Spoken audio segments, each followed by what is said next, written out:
The first woman that I met who was ordained, and she was a deacon at the time, was Bishop Barbara Harris at a Union of Black Episcopalians conference.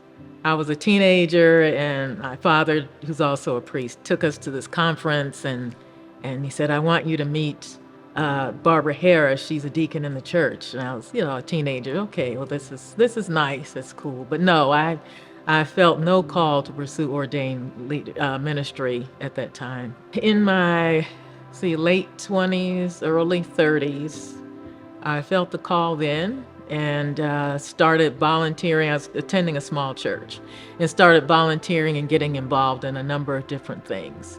And at that point in my life, I decided that I wanted to spend the rest of my life doing something that I really loved. And so it was more fun to do that than my paying job, which was I worked for the city government in finance and accounts payable and things like that. I continue to stand on the shoulders of women who had to go through a lot, who suffered a lot. I haven't seen the film yet, but I have read a couple books, and also just hearing women who've been ordained stories longer than myself. So to be continue to be a part of history, a part of God's story in the Episcopal Church, and also I would say the broader world. At the first congregation I served, a woman said to me, "My problem with you is that you're younger than my grandchildren." And I said, "Well, it's not my fault God didn't call me to be a priest at the age of 65.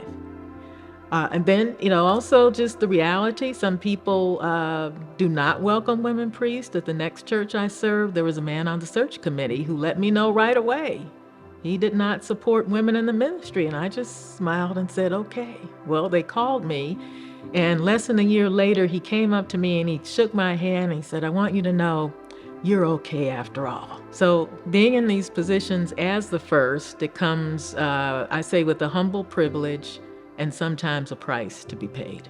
I think God has a place for everyone who's called into ordained ministry. It's about figuring out what that is. I had, in my experience, some clergy actually tell me, "You don't want to become a priest." And they would say that was the worst decision that they made.